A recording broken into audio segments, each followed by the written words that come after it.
أعوذ بالله من الشيطان الرجيم. بسم الله الرحمن الرحيم. الحمد لله، الصلاة والسلام على رسول الله، ثم أما بعد. السلام عليكم ورحمة الله وبركاته. امام نووی رحمه الله در کتاب ریاض الصالحینش میگوید کتاب الامور المنهی عنها، یعنی کتاب در مسئله کارهایی که از جانب شریعت منع شدگی هستند. اولین باب در زیر این کتاب باب تحریم الغیبت والامر بحفظ اللسان، یعنی باب در مسئله حرام بودن غیبت کردن و همچنین امر شدن به حفظ کردن زبان که انسان باید زبان خودش را حفظ بکند. پس از زیر این باب ما و شما که امام نووی رحمه الله 3 آیت می آرد، از زیر این باب 3 آیت و 2 حدیثش را گرفتیم. درس امروزه امان از 3م حدیث این باب و از حدیث 1512 کتاب ریاض الصالحین شروع می شود. امام نووی رحمه الله در زیر حدیث 1512 کتاب ریاض الصالحینش میگوید وعن سهل بن سعد قال، یعنی که از سهل بن سعد رضی الله عنه روایت است که گفت قال رسول الله صلی الله علیه و سلم، میگوید که رسول الله صلی الله علیه و سلم فرمودند من یضمن لی ما بین لحییه و ما بین رجلیه اضمن له الجنه. رسول الله صلی الله علیه و سلم میگوید من یضمن لی، یعنی هر کسی که ضمانت بدهد برایم، هر کسی که گارانتی بدهد برایم ما بین لحییه و ما بین رجلیه، یعنی آن چیزی که در بین دو فکش هست و آن چیزی که و آن گوشتی که در بین دو فکش و آن گوشتی که در بین دو پایش هست آن را حفظ میکند. یعنی هر کسی که گارانتی بدهد که زبانش را از ناسزاگویی و غیبت کردن و سخنان بیهوده حفظ میکند و همچنین هر کسی ضمانت بدهد که شرمگاهش را از زنا و از کارهای حرام حفظ میکند، رسول الله صلی الله علیه و سلم میگوید اضمن له الجنه، یعنی ضمانت میدهم برای اون انسان جنت را، یعنی گارانتی میدهم میگه برای اون انسان که اون انسان داخل جنت میشود. هر کسی که این دو اعضای بدنش را گارانتی بدهد، ضمانت بدهد که حفظ میکند از گناه و معصیت و از نافرمانی و از استفاده بردن چیزهای غیر مشروع. پس ببینید که این دو اعضای بدن چقدر مکانهای مهم بوده است که اگر که انسان این دو اعضای بدنش را خوب حفظ کند و نگه بدارد سبب داخل شدن جنت میگشته است. این حدیث متفق علیه، حدیث متفق علیه می باشد. این بود حدیث 1512 کتاب ریاض الصالحین. بعد از این حدیث 1513 کتاب ریاض الصالحین، امام نووی رحمه الله در زیر حدیث 1513 کتاب ریاض الصالحینش میگوید وعن ابی هریره رضی الله عنه، یعنی از ابو هریره رضی الله عنه روایت است که گفت انه سمع النبی صلی الله علیه و سلم یقول، ابو هریره شنیده از پیغمبر صلی الله علیه و سلم را که می گفت رسول الله صلی الله علیه و سلم می گفته است که این العبد لیتکلم بکلمة ما یتبین فیها، یعنی که هر آینه میگوید بنده سخنی میگوید، لیتکلم بکلمة یعنی به زبان میآرد کلمه را، سخنی را که ما یتبین فیها، یعنی که نمی اندیشد درباره آن سخن، یعنی درباره آن سخن فکر و اندیشه نمی کند. بدون فکر و اندیشه کردن، بدون آنه که آن سخن درست هست یا نیست، هرچی از زبانش ببروید گفتن میگیرد. میگه یزل بها الى النار ابعد مما بین المشرق والمغرب، یعنی که میلغزد این انسان، میلغزاند این انسان را همون سخن گفتگیش به آتش دوزخ، یعنی همون سخنی به اهمیت و فکر نکرده سخنی را گفت، همان سخنش این انسان را می افتاند، می غلطاند، می لغزاند به آتش دوزخ.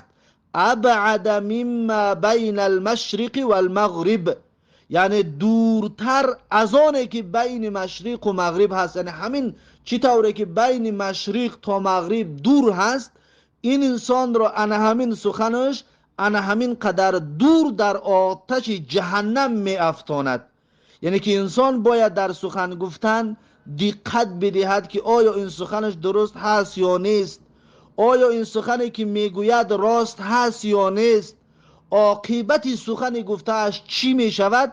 باید درباره این بیاندیشد و تفکر بکند و اندیشه کرده پسان سخن بگوید. زیرا اینکه رسول الله صلی الله علیه و سلم در حدیث دیگر میگوید که کفا بالمرء کذبا، یعنی کفایت میکند برای انسان دروغگو بودنش ثابت شود، برای انسان را دروغگو ثابت شود، دروغگوییش میگه کفایت میکند که ان یحدث بكل ما سمع، یعنی سخن بگوید به هر آن چیزی که میشنود. متاسفانه در همین شب و روز دروغگویان چقدر زیاد شدگی هستند که در شبکه‌های اینترنتی هر چیزی که میشنوند، هر چیزی که از یک جا میخوانند، اون حقیقت دارد یا ندارد، اون آبروی کسی را بردن هست یا نیست، اون مربوط به شریعت هست یا نیست، اون حکم را صادر میکند یا نمیکند، هر چیزی باشد اون را گفتن میگیرد. پس اینها دروغگویانه که در شبکه‌های اینترنتی یا در بین مردم اشتراک میکنن. پس هر سخنی را شنیدی، رفته در یک جای دیگر آن سخن را نگوی، رفته در یک جای دیگر آن سخن را بازگو نکن که این کارت سببی دروغگو بودن تو میگردد، یعنی ثابت میکند تو انسان کذاب و دروغگو هستی اگر هر چیزی شنیده ات را برای دیگرها بیان بکنی و برای دیگرها بگویی. پس از این سخن باید انسان دوری بجوید، زبانش را نگه بدارد و درباره سخنی که میگوید اندیشه کند که عاقبت این سخن چی میشود. این حدیث 1513 کتاب ریاض الصالحین حدیث متفق علیه می باشد. امام نووی میگوید که و معنی یتبینو، یعنی معنایی که در حدیث گفت که ما یتبین فیها، میگه معناش همین است که یتفکرو، یعنی فکر کند درباره سخن میگفتگیش که انها خیر ام لا، که در سخن میگفتهش خیری هست یا نیست، یعنی عاقبت سخنش چی میشود، باید درباره این اندیشه بکند و فکر بکند. این بود حدیث 1513 کتاب ریاض الصالحین.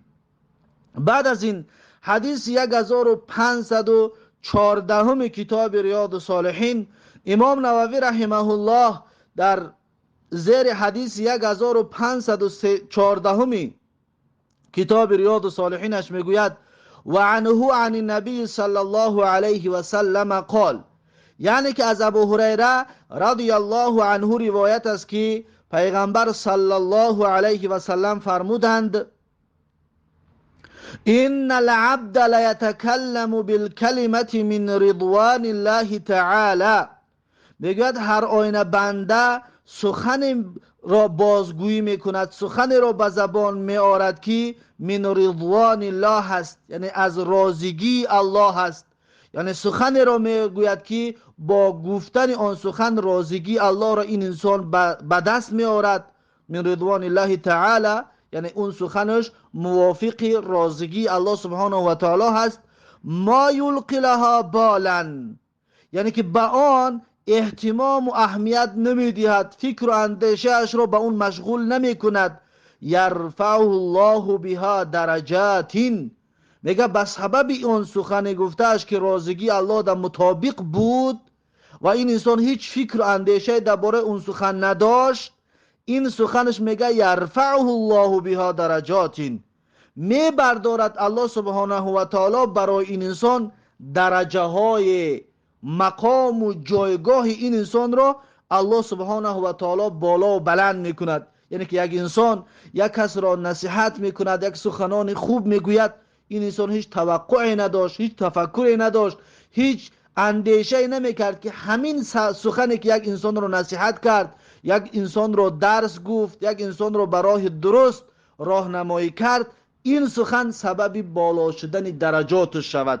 یعنی که این سخن، درس گفتن، نصیحت کردن، دیگرها را از راه نادرست بازگرداندن و راهنمایی کردن، اینها همه مطابق راضیگی الله سبحانه و تعالی که هست. وقتی میگه انسان این کارها را میکرد، هیچ اندیشه نمیکرد که یا هیچ فکر نمیکرد که همین سخن کرده این انسان را درجاتش را، جایگاهش را بالا میبردارد. و همچنین پیغمبر صلی الله علیه وسلم میگه که و ان العبد لیتکلم بالکلمه من سخط الله تعالی، هر آینه میگه بنده به زبان میارد سخن از سخنهایش میگه من سخط الله تعالی، یعنی که از غضب الله سبحانه و تعالی، خشم الله سبحانه و تعالی را میآوردگی سخنها هست. یعنی سخن نادرست، سخن دروغ، بهتان، تهمت و سخن بی اساس را میگه در یک موضوع میگوید، لا یلقی لها بالا، اما میگه این انسان هیچ تفکری نمیکرد درباره اون سخن گفتهش، یعنی که اون سخن گفتهش رو اندیشه نمیکرد، اهتمام نمیداد. یهوی بها فی جهنم، یعنی که فرو می افتاند، فرو می غلطاند، میگه انا همین سخنش اون انسان رو در جهنم. یعنی انسان یک سخن رو میگوید، هیچ تفکری نمی کند که این سخنش غضب الله را میارد، این انسان رو به جهنم می افتاند. این انسان فکر میکند که یک سخن گفته است که هیچ باکی ندارد. متاسفانه چطوری که امروز در این شب و روز بسیار شنیده می شود که فلان ملعون است و لعنت کرده الله است، و این سخنها همه سبب می شود که گوینده اش را در قهر جهنم بیافتاند. یعنی که ما یک انسان رو نمیدونیم که ملعون هست یا نیست به عینش، اما میگیم کافرها لعنت کرده هستند، یا فلان انسان اگر فلان کار کردن در لعنت الله گرفتار میشوند، اما شخص معین را با نامش ذکر کرده بگوی لعنت کرده الله است یا بگوی لعنت الله بر فلان است، این بسیار گناه بزرگ و بسیار گناه عظیم می باشد، از گناهان کبیره است که پیغمبر صلی الله علیه و سلم در این حدیث میگوید که انسان این سخن رو میگوید، یعنی که میگوید فلانی لعنت کرده الله است یا الله فلان را نمیبخشد، فلان انسان را میگوی در حقش دعا کنید که هدایت بیابد، میگویند که نه او دیگر هدایت نمییابد. این سخنان بسیار سخنان خطرناکی هستند. پیغمبر صلی الله علیه و سلم در حدیث صحیح میگوید که من ذا الذی یتعلی علی الا اغفر لفلان، میگه چی کسی هست که به نام من قسم یاد میکند که من فلان انسان را نمیبخشم، فلان انسان را هدایت نمیکنم، و قد غفرت لفلان. الله سبحانه و تعالی در این حدیث قدسی میگفته است که من فلان بندم را بخشیدم، گناهانش را بخشیدم، فلان بندم را هدایت میکنم، فلان بندم را راهنمایی میکنم، و ابطلت عملک. ای انسانی که تو قسم میخوری که الله فلان انسان را نمیبخشد، ای انسانی که تو قسم میخوری که فلان انسان را الله سبحانه و تعالی هدایت نمیکند، ای انسانی که تو قسم میخوری که فلان انسان در لعنت الله گرفتار هست، الله سبحانه و تعالی میگفته است که و ابطلت عملک، عمل تو را من بیکار کردم،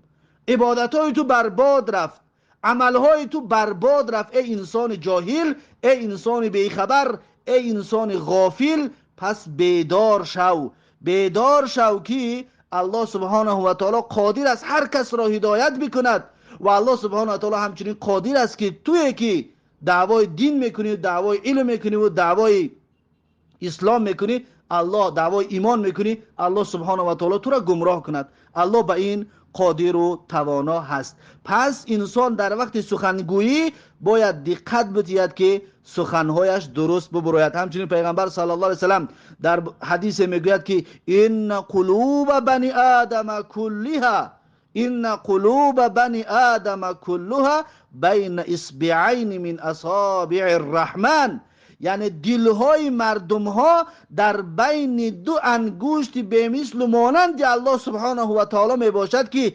کقلب واحد یصرفه حیث یشاء، به مثل یک دل است در دست الله سبحانه و تعالی، در بین دو انگشت به مثل مانند الله سبحانه و تعالی دل تمام مردم یصرفه حیث یشاء، الله سبحانه و تعالی میبرد، دگرگون میکند چی طوری که میخواهد. یک انسان حالا ظالم است، یک انسان حالا فاسق است، یک انسان حالا کافر است، این انسان رو الله قادر و توانا است که انسان عادلش بگرداند. الله سبحانه و تعالی انسان صالح و انسان عابد و انسان پرهیزگارش بگرداند و همچنین الله سبحانه و تعالی قادر و توانا است که یک انسان مسلمان را، یک انسان عابد را، یک انسان تقوادار را الله سبحانه و تعالی قلبش را به دیگر جانب برد و فاسق و فاجر و بیدینش کند.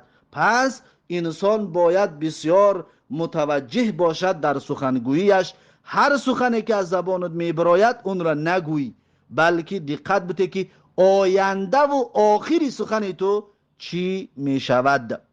خب این بود حدیث 1514 کتاب ریاض الصالحین، رواه البخاری. و این حدیث را امام بخاری رحمه الله روایت کردگی است. بعد از این حدیث 1515 کتاب ریاض الصالحین، امام نووی رحمه الله در زیر حدیث 1515 کتاب ریاض الصالحینش میگوید و عن عبد الرحمن بلال ابن الحارث المزنی رضی الله عنه، میگوید که امام نووی رحمه الله در زیر حدیث 1515 کتاب ریاض الصالحینش میگوید از ابو عبدالرحمن بلال ابن حارث مزنی رضی الله عنه روایت است که ان رسول الله صلی الله علیه و سلم قال، میگوید هر آینه رسول الله صلی الله علیه و سلم گفتند ان الرجل لیتکلم بالکلمه من رضوان الله تعالی، هر آینه میگه مرد به زبان میآورد سخن را که آن سخنش مطابق بر راضیگی الله جل جلاله است، ما کان یظن ان تبلغ ما بلغت، یعنی که گمان نمی کرد این انسان که ان تبلغ ما بلغت، این که همون سخن این انسان رو میرساند به آن چی که رسیده است، یعنی به درجه میبرد که این انسان هیچ تصور نمی کرد که همین سخنش این انسان رو به اون درجه ها برساند. یکتب الله له بها رضوانه الی یوم یلقاه، میگه واجب فرض میگرداند الله سبحانه و تعالی برای این انسان به سبب انا همون سخن گفتگیش راضیگیش را تا روزی که یلقاه، این انسان به الله جل جلاله ملاقات میکند، تا انا همون روزی که این انسان با الله ملاقات میکند الله سبحانه و تعالی راضیگیش را مینویسد، راضیگیش را بیان میکند، راضیگیش را فرض میگرداند برای این انسان که الله از این انسان راضی میباشد. ببینید یک سخن را انسان میگوید مطابق بر راضیگی الله باشد، هیچ گمان نمیکرد که این انسان به این درجه های والا و به این درجه های بالا و به این درجه های عالی سزاوار شود. انا همون سخنش میگه این انسان رو به همون درجه های والا و با همون درجه های بلند میرساند. و این الرجل لیتکلم بالکلمه من سخط الله، و هر آینه میگه مرد و هر آینه انسان مسلمان به زبان میآرد سخن را من سخط الله، آن سخن به زبان آوردهش مطابق غضب الله هست، یعنی غضب الله را میارد. آن سخنی گفتهش ما کان یظن، اون انسان گمان نمیکرد که ان تبلغ ما بلغت، این که رسانده است همون سخن این انسان را به آن چیزهایی که رسانده است. یکتب الله له بها سخطه الى یوم یلقاه، یعنی که حتمی میگرداند الله سبحانه و تعالی برای اون انسان خشم و غضبش را تا روزی که اون انسان با الله دیدار میکند.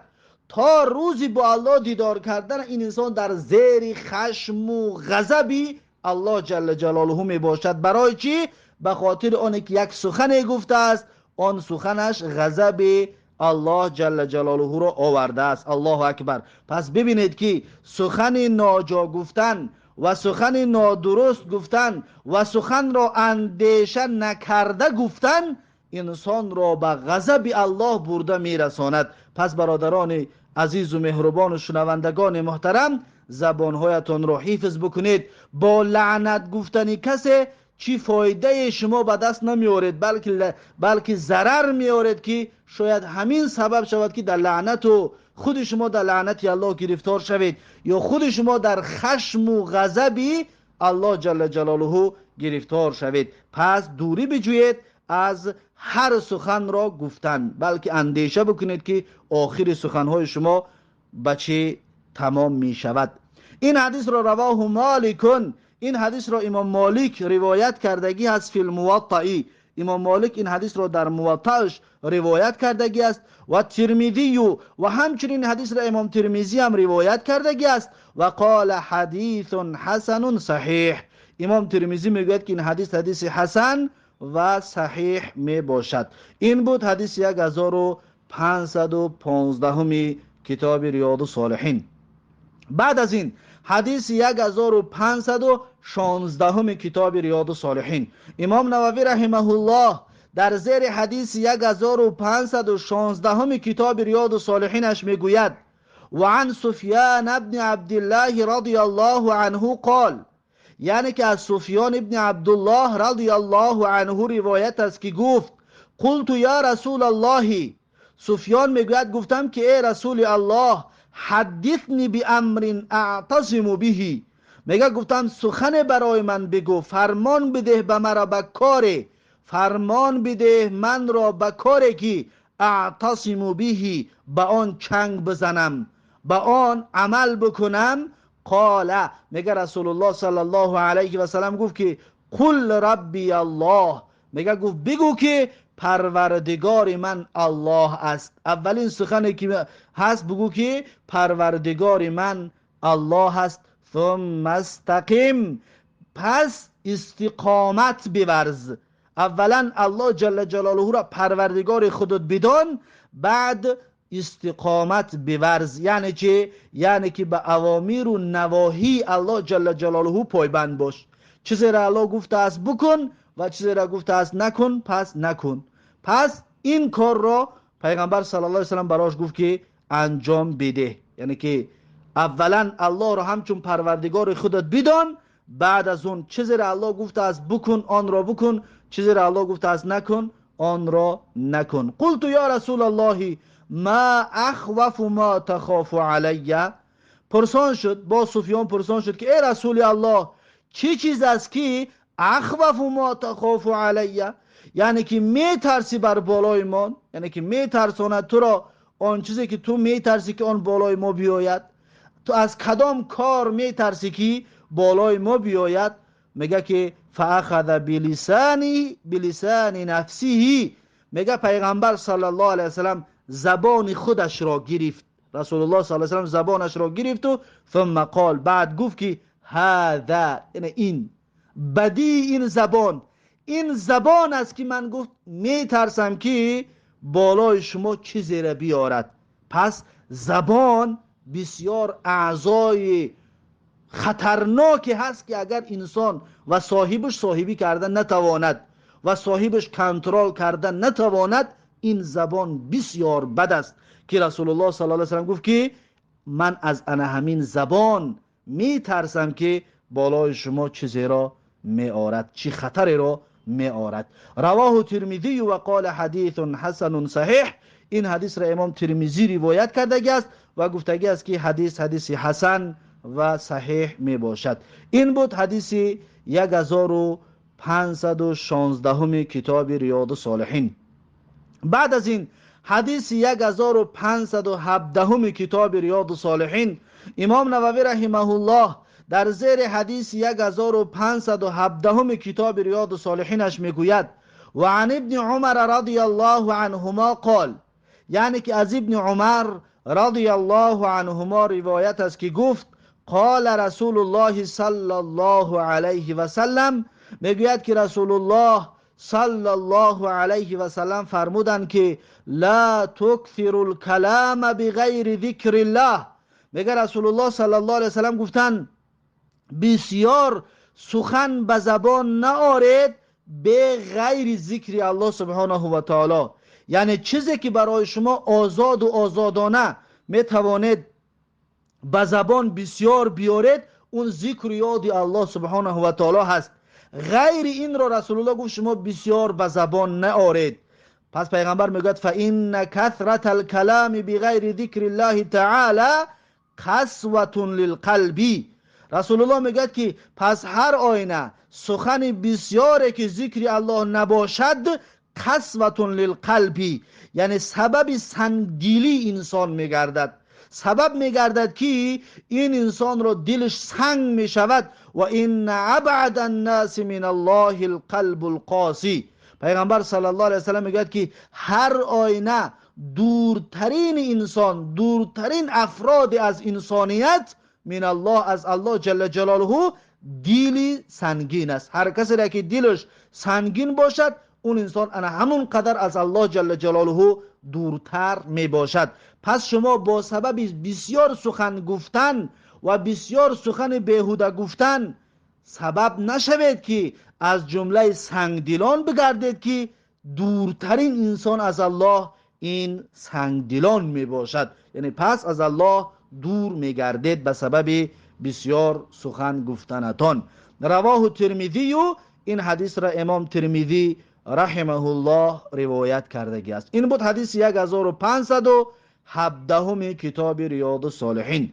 بعد از این حدیث 1518 کتاب ریاض الصالحین، امام نووی رحمه الله در زیر حدیث 1518 کتاب ریاض الصالحینش میگوید و عن ابی هریره رضی الله عنه قال، یعنی که از ابو هریره رضی الله عنه روایت است که گفت قال رسول الله صلی الله علیه و سلم، میگوید که رسول الله صلی الله علیه و سلم فرمودند من وقاه الله شر ما بین لحییه، یعنی هر کسی را که حفظ کند الله سبحانه و تعالی از بدی که در بین فکش است، در بین دو فکش است، یعنی که از بدی زبانش، هر انسانی را که الله سبحانه و تعالی حفظ بکند و شر ما بین رجلیه، و همچنین الله سبحانه و تعالی هر کسی را که از بدی آن گوشتی که در بین پایهایش هست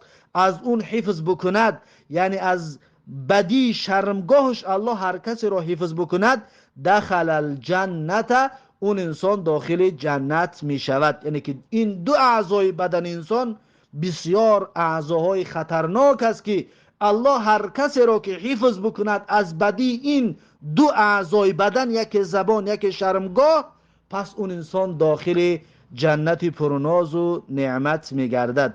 رواه ترمذی، این حدیث را امام ترمذی روایت کرده است و قال حدیث حسن، امام ترمذی میگوید که این حدیث حسن میباشد.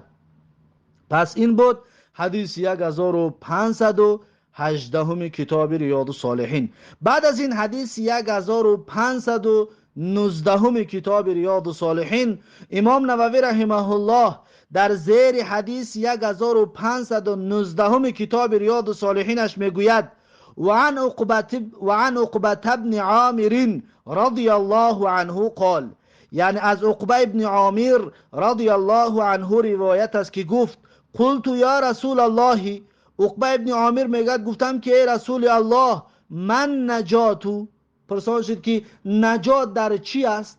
یعنی کدام کارها را بکنیم که ما نجات میابیم ای رسول الله صلی الله علیه و سلم؟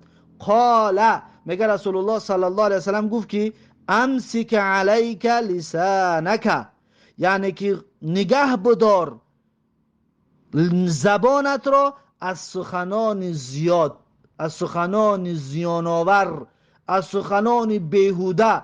رسول الله صلی الله علیه و سلم گفت که امسک علیک لسانک، نگه بدار از سخنان بیهوده و سخنان بیفایده این زبانت را.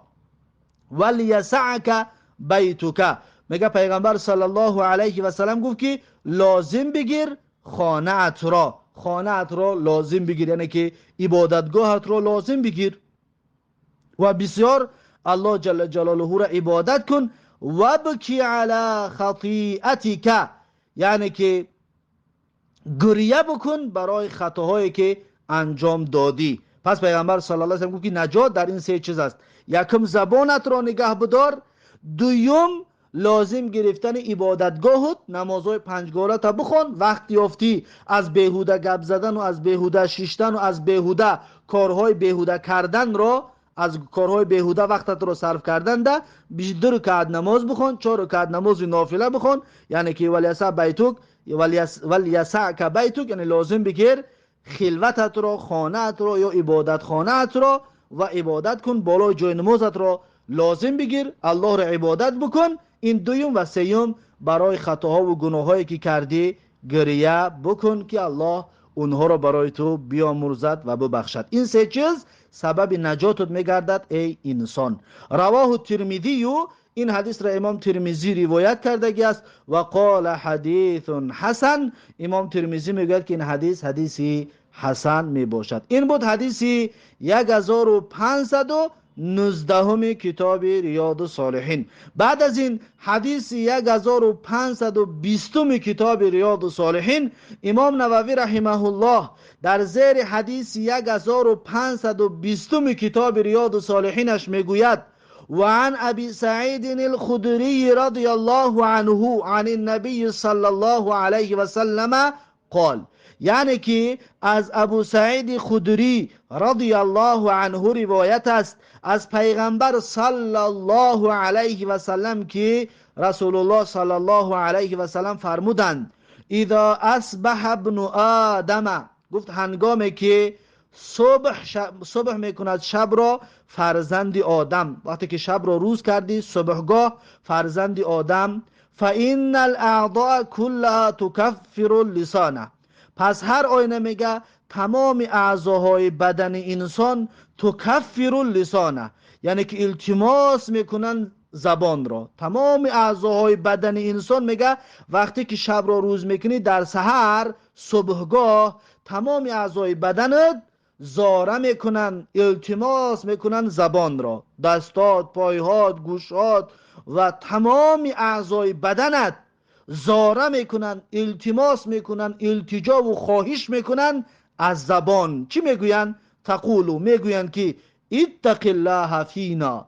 تمام اعضای بدن میگفت است که ای زبان از الله بترس درباره ما، یعنی هر سخنان ناسزا نگو، هر گپای بیهوده نگو که سبب عذاب کشی ما بگردی. ببینید تمام اعضای بدن از زبان التجا و التماس و زاره میکردن که زبان از الله بترس درباره ما. فانما نحن بک، پس اعضای بدن میگفت که پس هر آینه ما، نحن بک، هر آینه پاداش ما وابسته به تو است، یعنی که وابستگی به تو دارد ای زبان. یعنی اگر که سخن نیک گفتی تو ای زبان، پس ما بدن راحت میکنیم. اگر که ای زبان تو سخن بد گفتی، ما بدن عذاب میکشیم. یعنی پاداش ما، جزای ما وابسته به تو میباشد ای زبان. پس ای زبان، اعضای بدن زاره میکردن که ای زبان از الله بترس. فاین استقمت استقمنا، پس میگفته است اعضای بدن که اگر که تو راست باشی ای زبان، ما بدنم همچنین راست میباشیم. و این اعوججت اعوججنا، اگر میگفته است که ای زبان تو کج شوی، ما هم کج میشویم. یعنی که ببین تمام این اعضای بدن وابسته به انا همون زبان است. انا همون زبان استقامت و راستی را اختیار کرد، تمام بدن در استقامت زندگی میکند و راست زندگی میکند. و اگر انا همون زبان بدی را اختیار کرد، کجی را اختیار کرد، پس تمام اعضای بدن در کجی می باشد و در بدی می باشد. پس این زبان بسیار و بسیار مکان خطرناک است که تمام اعضای بدن با این بزرگیشان، با این چند برابر از زبان زیاد بودنشان، با زبان را اون گوشتکک خوردکک را زاره می کرده که از الله بترس درباره ما. پس برادران عزیز و مهربان، همچنین شما هم درباره بدنهاتون بترسید و زبانتون حفظ کنید از سخنان ناجا و از سخنان بد و از تهمت و از آبروریزانی و از کارهایی که مخالف شریعت می باشند. از الله جل جلاله بترسید. هر کاری را که میبینید میکنید، اول ببینید که آیا در شریعت جایز هست یا نیست، پس آن کار را انجام بدهید. از الله درباره خودتان بترسید. رواه ترمذی، این حدیث 1520 را امام ترمذی رحمه الله روایت کردگی است. بعد از این امام نووی رحمه الله میگه معنی تکفر اللسان، میگه معنای تکفر اللسان یعنی که تذلو، یعنی که خار نشان میداده از خودی بدن اینقدر با بزرگیش در پیش زبان خودشون را و تخضع له و خضوع و التماس و التجا میکرده است این اعضای بدن از زبان که ای زبان از الله درباره ما بترس. پس این بود حدیث 1520 کتاب ریاض الصالحین. بعد از این امام نووی رحمه الله حدیث 1521 کتاب ریاض الصالحین را می آورد. این حدیث 1531 را 521 کتاب ریاض الصالحین را ان شاء الله درس آینده خواهیم گرفت. پس درس امروزه را در همین جا به پایان میرسانم تا درس آینده. الله حافظ و مددگار. بارک الله فیکم و جزاکم الله خیرا و السلام علیکم و رحمت الله و برکاته.